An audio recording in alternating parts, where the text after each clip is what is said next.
So you've just been in a car accident. It's that awful, blurry moment of stress and confusion, and then a tow truck shows up.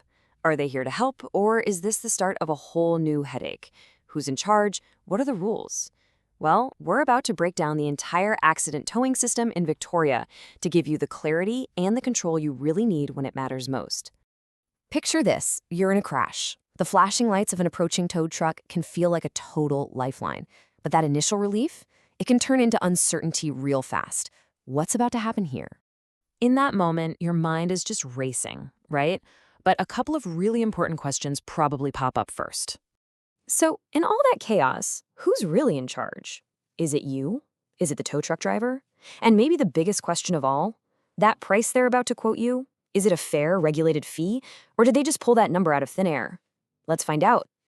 Okay, first things first, we need to get one thing crystal clear, because it's the most important distinction in this whole process. This one concept changes everything, all the rules and all the prices. I'm talking about the difference between an accident tow and a simple breakdown tow. Getting this right is kind of like your first line of defense. A tow because you got a flat tire is treated completely differently by the law than a tow after a collision. And that difference, it impacts everything from the rules the driver has to follow to the final bill you're going to pay. So let's lay it out. On one side, you've got accident towing. This is strictly for crashes. The tow trucks have to be specially accredited. You'll know them by the TO or HTT number plates. And here's the absolute key. Their fees are regulated by the government. Then, on the other side, you have trade or breakdown towing. Any tow truck can do this, and the prices, well, they're just based on whatever the market rate is that day.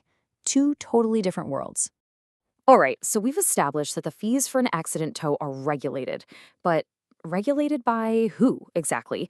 It's not the tow companies calling the shots, and it's not your insurance company either. There is an official system in place. And look, this is really important to get. This isn't some Wild West free-for-all situation. It's a structured process with rules and consumer protections built right in, specifically designed to stop drivers from being taken advantage of when they're most vulnerable. So the big players here, the ones running the show, are Vic Roads and the Department of Transport and Planning. They're the ones who manage the entire scheme, from accrediting the tow truck operators to enforcing the rules of conduct right there at the accident scene. And where do those prices come from? Get this. They aren't just suggestions. They're not a starting point for negotiation. They are official, legally binding maximum fees published directly by the Victorian government. That means no guesswork and, thankfully, no haggling. Okay, so now for the part you've probably been waiting for. We know the prices are set in stone, so what are they? Let's get into the actual numbers so you know exactly what you should expect to pay.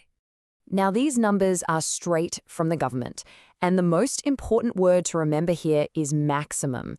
That means this is the absolute most a tow operator can legally charge you for a standard tow in a regulated area, like Melbourne or Geelong. No sneaky add-ons allowed.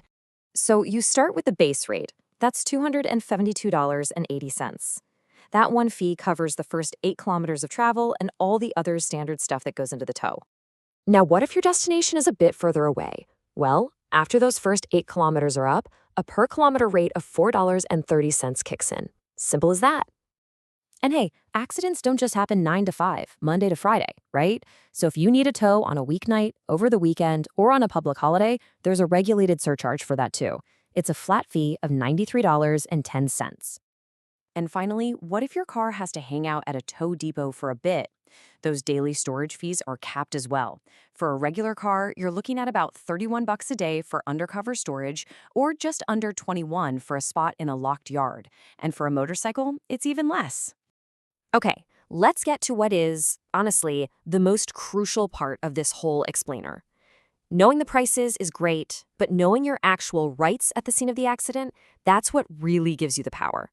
Because in that moment, when you're stressed and confused, knowledge is pretty much your only superpower.